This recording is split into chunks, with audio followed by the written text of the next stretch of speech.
సుమారుగా 2300 సంవత్సరాల క్రితం అరిస్టాటిల్ అనే అతను మన 5 జ్ఞానేంద్రియాల గురించి తెలిపాడు. తర్వాత మనకు వచ్చేసి 1600 సంవత్సరంలో భూ పరిభ్రమణం గురించి కెప్లర్ అనే శాస్త్రవేత్త కనుపాత్ర గురించి విశదీకరించాడు. 5 సంఖ్య అనేది మనకు తెలిసిందే. జ్ఞానేంద్రియాలు చేసే పనులన్నిటికీ కేంద్రం ఏంటిదనంటే జ్ఞానేంద్రియ మెదడు. మనకి జ్ఞానేంద్రియాలని మార్పుల్ని కనిపెట్టే వాటిగా చెప్పుకోవచ్చు. కాళ్ళు, చెవులు, చర్మం, ముక్కు మరియు నాలుకను ఈ జ్ఞానేంద్రియాలని జ్ఞానగ్రాహకాలు కలిగి ఉంటాయి. కన్ను వచ్చేసి మొదటిది.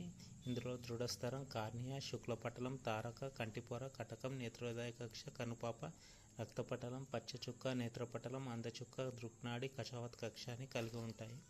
కన్ను నిర్మాణం. మానవ కన్నులో కంటిరెప్పలు, కనురెప్పరొమ్మలు, కనుబొమ్మలు, అష్టుగ్రంథులు ఉంటాయి. కంటి ముందు భాగాన్ని పల్చటి కంటిపొర కప్పి ఉంటుంది. కంటిలో 3 రకాలైన పొరలుంటాయి: దృఢస్థరం, రక్తపటలం, నేత్రపటలం. దృఢస్థరం ఉబ్బి శుక్లపటలాన్ని ఏర్పరుస్తుంది, అంటే కార్నియాని ఏర్పరుస్తుంది. దృఢస్థరం యొక్క కొనభాగంలో దృక్నాడి కలపబడుతుంది. రెండవ పొర వచ్చేసి రక్తపటలం. రక్తపటలం వచ్చేసి నలుపు రంగులో ఉండి అనేక రకాలైన రక్తనాళాన్ని కలిగి ఉంటుంది. తారక చుట్టూ ఉండే రక్తపటలం కంటిపాప అన్నట్టు. ఈ కంటిపాప అనేది ద్వికుంభాకారంలో ఉండే కటకంని కలిగి ఉంటుంది. కంటిగుడ్డు లోపలి భాగాన్ని నేత్రోదయ కక్ష, కషావత్ కక్ష అనే 2 భాగాలుగా కటకం విడగొడుతుంది. నేత్రోదయ కక్ష నీరు వంటి ద్రవంతో ఉంటే కషావత్ కక్ష జెల్లి వంటి ద్రవంతో నిండి ఉంటుంది. నేత్రపటలంలో దండాలు, శంకువులు అనే కణాలు ఉంటాయి. దృష్టి జ్ఞానం లేని అందచుక్క, మంచి దృష్టిని కలిగి చేసే పచ్చచుక్క నేత్రపటలంలో ఉంటాయి. అస్వదృష్టి ఉన్నవారిలో నేత్రపటలానికి ముందుగా ప్రతిబింబాలు ఏర్పడతాయి. దృష్టిలో ఉన్నవారికి నేత్రపటలానికి వెనుకగా ప్రతిబింబాలు ఏర్పడతాయి. కుంభాకార కటకం వల్ల ఏర్పడే ప్రతిబింబం ఎప్పుడు తలకిందుగా ఏర్పడుతుంది. మనకు ఇందులో దండాలు, శంకులు అనే 2 ప్రత్యేక కణాలు ఉంటాయి. మన కంటిలో రొడాప్సిన్ అనే వర్ణ ద్రవ్యాన్ని కలిగిన దండాలు సుమారుగా 125 మిలియన్ వ్యూస్ కలిగి ఉంటాయి. ఇవి తక్కువ కాంతిలో అంటే చీకటిలో వస్తువుని చూడగలవు. శంకులో ఉండే 7 మిలియన్ల అనేటివి అయోడాప్సిన్ అనే వర్ణ ద్రవ్యాన్ని కలిగి ఉండి కాంతివంతమైన వెలుతురులో రంగుల్ని గుర్తిస్తాయి. కంటి గుడ్డుని తిప్పడం ద్వారా మనం చూడాలనుకున్నది సూక్ష్మంగా పరిశీలించడానికి మనకి ఫోవియా అనేది ఉపయోగపడుతుంది. దృక్నాడి కంటిని తీసుకెళ్లదు. లోపలికి వచ్చే కంటి నుండి ఉత్పన్నమయ్యే ప్రేరణలను లేక ప్రచోదనాలను మాత్రమే తీసుకెళ్తుంది. అవసరం లేని పదార్థం కనుక కంటిలో పడితే వెంటనే అష్టుగ్రంథులు ప్రేరేపితమై ఆ పదార్థాన్ని బయటకు పంపించి వేస్తాయి. కంటిలో నేత్రకక్ష, కషావత్ కక్షలో ఉండే ద్రవాలు కటకాన్ని, కంటి యొక్క ఇతర భాగాన్ని యాంత్రిక ఆఘాతాల నుండి రక్షిస్తాయి.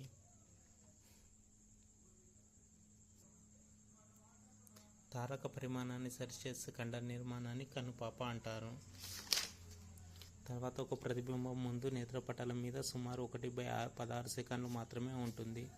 మనకు వచ్చేసి కంటికి వచ్చే వ్యాధులు వచ్చేసి రేచీకటి, పొడిబారిన కళ్ళు, అస్వదృష్టి, దీర్ఘదృష్టి, గ్లోకోమా, కంటి శుక్లం, వర్ణాంధత్వం. చెవి. నెక్స్ట్ వచ్చేసి వినడంతో పాటు శరీరం యొక్క సమతల స్థితిని ఉంచడానికి చెవులు ఉపయోగపడతాయి. ఇది స్కాలా వెస్టిబులా, స్కాలా మీడియా, స్కాలా టింపాని అనే 3 సమాంతర నాళాన్ని కలిగి ఉంటుంది. స్కాలా వెస్టిబులా, స్కాలా టింపాని పరశలిక ద్రవంతోనూ, స్కాలా మీడియం అంతరశలిక ద్రవంతోనూ నిండి ఉంటాయి. ఇది కాటే అంగాన్ని ఇంకా చిన్న ప్రాథమిక జ్ఞాన కణాన్ని కలిగి ఉంటుంది. ఇక్కడ మనకి శ్రవణ జ్ఞానం. వెలుపలి చెవి శబ్ద తరంగాల్ని సేకరిస్తుంది. అది శ్రవణ కులియని చేరుతుంది. అప్పుడు కర్ణబేరిని తాకుతాయి. కర్ణబేరి నుండి వచ్చే ప్రకంపనాలు కూటకము, దాగలి, కర్ణాంతరస్థుని చేరుతాయి. కర్ణాంతరస్థి ప్రకంపన అండాకార కిటికీకి చేరుస్తుంది. అక్కడి నుండి కర్ణావర్తం చేరుతాయి. దాంతో ప్రకంపనాలు కాటే అంగాన్ని చేరుతాయి. ఇలా వచ్చిన ప్రతిస్పందనలు బట్టి వినడం జరుగుతుంది. చెవి వీధులు వచ్చి శబ్ద ప్రకంపనలను నాడి ప్రేరణలుగా మార్చి మెదడుకు అందించడం. చెవిలో గుల్మి వలన ఏదైనా ఆటంకం వస్తే హైడ్రోజన్ పెరాక్సైడ్ వంటి చెవి చుక్కల్ని వాడాలి. చెవి వ్యాధులు వచ్చేసి బ్యాక్టీరియా, ఫంగస్ వలన చీము, కన్నబేరికి ఇన్ఫెక్షన్ సాధారణంగా వచ్చే వ్యాధులు. ముక్కు బాహ్యంగా 2 నాసికా రంధ్రాన్ని కలిగి నాసికా కుహరాన్ని తెరుచుకుంటుంది. నాసికా విభాజకం అని నాసికా కుహరంగా ఉంటుంది. నాసికా కుహరం గోడలు శ్లేష్మ స్తరాన్ని వెంట్రుకల్ని కలిగి ఉంటాయి. శ్లేష్మ స్తరంలో గ్రాహకాలు ఉంటాయి. ఇతర జంతువులతో పోలిస్తే మన గ్రహణ శక్తి తక్కువగా ఉంటుంది. కృత్రిమంగా తయారైన ఆహార పదార్థాలకు ఉండే రుచిని మెటాలిక్ టేస్ట్ అని అంటారు. నాలుక మీద ఉండే గ్రాహకాలు కాకుండా ప్రత్యేకమైన నాడీ వ్యవస్థ ఉంటుంది. ప్రతి రుచి కలయికలోనూ మనకు ఒక కుహరం రంధ్రాన్ని కలిగి ఉంటుంది. ఆ రంధ్రాన్ని రుచి రంధ్రం అంటారు. ఈ గ్రాహక కణాలు వాటికి ఆధారం ఇచ్చే కణాలు కుహరంలో ఉంటాయి. తర్వాత వచ్చేసి చర్మం. ప్రాచీన కాలం నుండి స్పర్శ జ్ఞానం అన్ని జ్ఞానాల కంటే ఉన్నతమైనదిగా గుర్తించారు. చర్మం స్పర్శను కలిగించే జ్ఞానేంద్రియం. చర్మంలో బహిర్చర్మం, అంతఃచర్మం అనే రెండు ముఖ్యమైన పొరలు ఉంటాయి. బహిర్చర్మం రక్షణను కలిగిస్తే ఇది 3 పొరల్ని కలిగి ఉంటుంది. స్వేద గ్రంథుల్ని కలిగి ఉంటుంది. నిర్జీవ కణాలని కలిగి ఉండే వెలుపలి కార్నియా పొర, జీవ కణాలని కలిగి ఉండే గ్రాన్యులర్ పొర, స్థిరంగా విభజన చెందుతుండే మాల్ఫీజియన్ పొర. బహిర్చర్మం కింద అంతఃచర్మం ఉంటుంది. ఇది స్థితిస్థాపక సంయోజక కణజాలంతో తయారవుతుంది. చర్మం శరీర ఉష్ణోగ్రతను క్రమపరుస్తుంది. చర్మం స్పర్శ జ్ఞానేంద్రియం. చర్మం మన శరీరానికి ప్రాథమిక రక్షణ. స్పర్శ గ్రాహకాలు పీడనానికి పెసినియన్ గ్రాహకాలు, ఉష్ణోగ్రతకి నాసిప్టాలు వంటి ప్రత్యేక గ్రాహకాలని కలిగి ఉంటుంది. చర్మానికి వచ్చే కొన్ని వ్యాధులు పొంగు, ఆటలమ్మ వంటి వైరస్ వల్ల వచ్చే వ్యాధులు, కుష్టు వంటి బ్యాక్టీరియా వల్ల వచ్చే వ్యాధులు, మెలనిన్ లోపం వల్ల వచ్చే బొల్లి, విటమిన్ లోపం వల్ల వచ్చే పెల్లాగ్రా వ్యాధి, ఇది B3 వల్ల వస్తుంది నియాసిన్, తామర వంటి ఫంగస్ వల్ల వచ్చే వ్యాధి. తర్వాత వచ్చేసి మనకి జంతువుల్లో ప్రవర్తన. జంతువుల ప్రవర్తన బాహ్య అంతఃప్రచోదనాలు ప్రేరేపిస్తాయి. ఆకలి, భయం అనేది అంతర్గత ప్రచోదనాలు అయితే, ఇతర జంతువుల నుండి ఆపద వచ్చేది మనకి బాహ్య ప్రచోదనాల కిందకు వస్తుంది. సహజాత ప్రవర్తన, అనుసరణ, నిబంధన, అనుకరణ. సహజాత ప్రవర్తన అంటే పుట్టుకతో వచ్చే ప్రవర్తనని సహజాత ప్రవర్తనాలు అంటే పక్షులు గూడు కట్టుకోవడం కానీ, సంతానోత్పత్తి కోసం భిన్నలింగ జీవిని ఎంచుకోవడం వచ్చి సహజాత ప్రవృత్తి. అనుసరణ అంటే వాటి తల్లిని పోల్చుకోగలుగుతాయి. ఈ లక్షణాన్ని అనుసరణ అంటారు. ఇతను తెల్లబాతులను పెంచి వాటి ప్రవర్తనను అధ్యయనం చేశాడు. ఎవరు? లోరెంజ్ అనే శాస్త్రవేత్త. జంతువుల ప్రవర్తన అధ్యయనం చేసినందుకు ఇతనికి 1973లో నోబెల్ బహుమతి లభించింది. లోరెంజ్ అనే శాస్త్రవేత్తకు. నిబంధన అంటే సహజంగా కాకుండా కృత్రిమంగా ఒక ఉద్దీపనకు ప్రతిచర్య చూపే ఒక రకమైన ప్రవర్తన నిబంధన అంటారు. ఇది నేర్చుకోవాల్సిన ప్రవర్తన, పుట్టుకతో రాదు. ఇవాన్ పావ్లోవ్ అనే శాస్త్రవేత్త కండిషన్ రీజనింగ్ అనే దాని మీద కుక్కపై చూపాడు. సలైవా పెట్టేసి దానికి గంట కొట్టి మాంసం పెట్టడం ద్వారా ఇది చేశాడు. అనుకరణ అంటే ఒక జంతువు యొక్క ప్రవర్తన వేరొక జంతువు ప్రదర్శిస్తే కాపీ చేస్తే అలాంటి ప్రవర్తనను అనుకరణ అంటారు. మానవుల ప్రవర్తన. మానవులు సహజాత ప్రవృత్తి కలిగి ఉంటారు. కౌమార దశలో ఉన్న పిల్లలు పొగ తాగడం, మద్యం సేవించడం అనేటి బానిసలు అవుతారు. తర్వాత గుర్తుకట్టడం. జంతువుల ఉనికి, వలసల్ని గుర్తించడానికి వాటికి శాస్త్రవేత్తలు అన్వేషణ పరికరాలు కడతారు. ట్యాగింగ్ డివైసెస్ అంటారు. ఈ విధమైన గుర్తింపు సూచికలు జంతువులు ప్రయాణించే మార్గం అనుసరించుటకు శాస్త్రవేత్తలకు ఉపయోగపడతాయి. బొద్దింకలు ఎల్లప్పుడూ చీకటి మరియు తడి ప్రదేశంలో ఉంటే కుక్కలు వాసన పసిగడతాయి. చీమలు వెతుకలాట.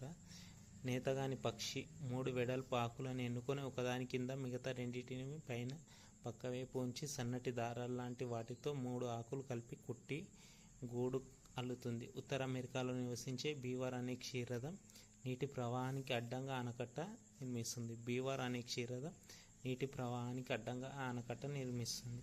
కందిరీగ చాలా తెలివైనది. బురద మట్టి తెచ్చి పొడిగా ఉంటే నీరు చల్లి తడిగా చేస్తుంది. బాగా తడిగా ఉంటే ఆరబెట్టి మట్టి ఉండలు చేసి గూడు కడుతుంది.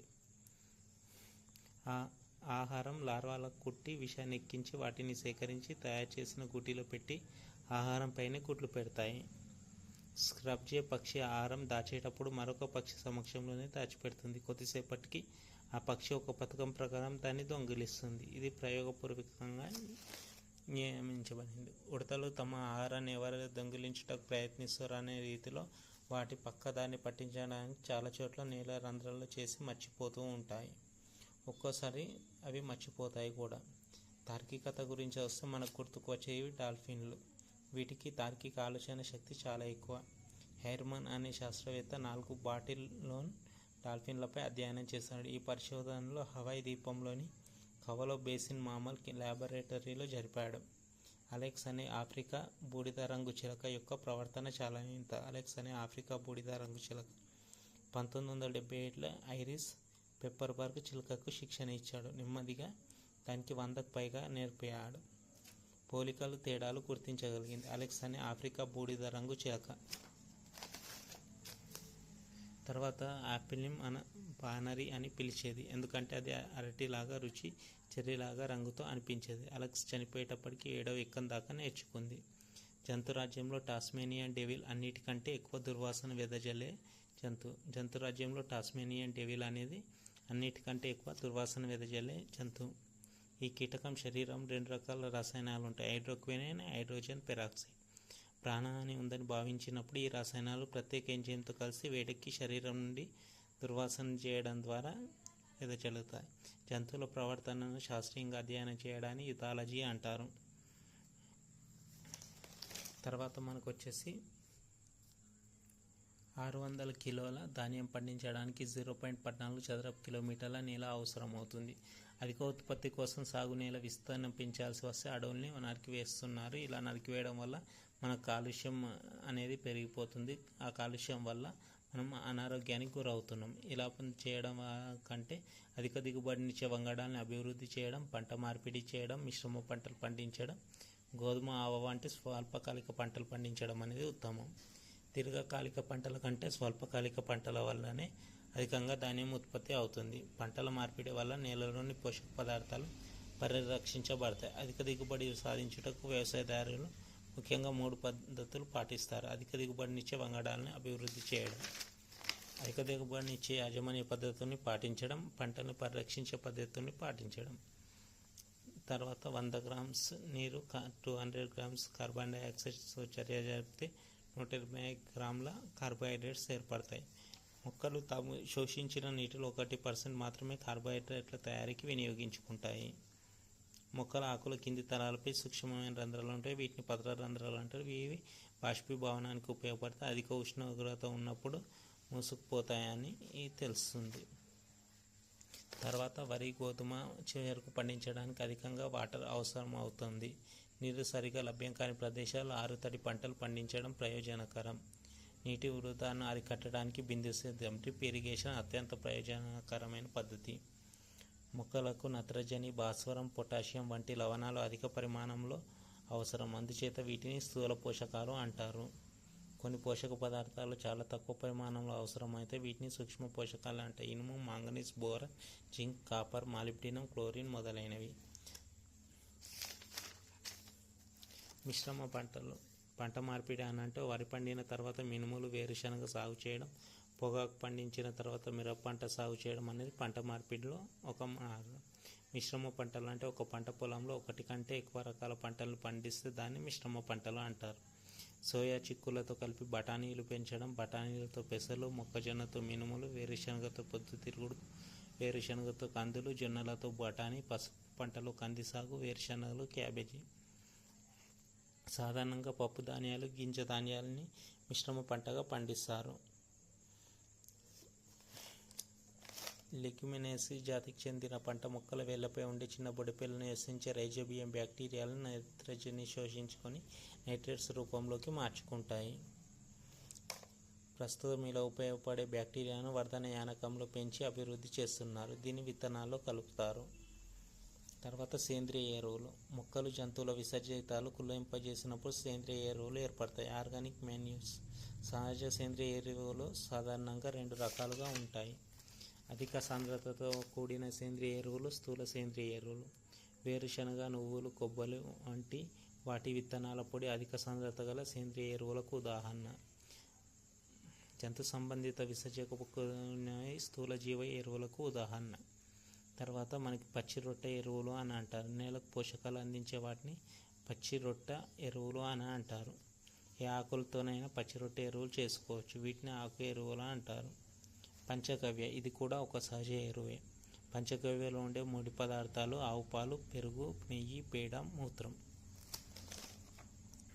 3% పంచగవ్య పంట బాగా పెరగడానికి, అధిక దిగుబడి సాధించడానికి తోడ్పడుతుంది.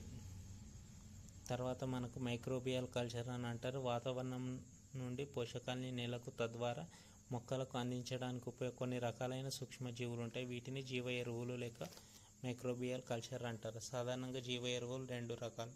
నత్రజని స్థాపన చేసేవి, భాస్వరాన్ని నేలలోకి కరిగించి నత్రజని స్థాపించేవి రైజోబియం, మజటోబ్యాక్టర్, అజోస్పైరిలం. ఫాస్ఫరస్ని కలిగించే బ్యాక్టీరియా బ్యాసిలస్ సూడోమోనస్. నత్రజని స్థాపించే శైవలాలు నీలి ఆకుపచ్చ శైవలాలు. ఫాస్ఫరస్ని ప్రేరేపించే శైలేంద్రాలు మైకోరజా. ఫాస్ఫరస్ను కరిగించే శిలీంధ్రాలు పెన్సిలియం.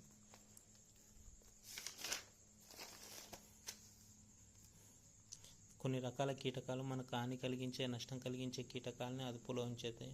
వీటిని మిత్ర కీటకాలు అని అంటారు.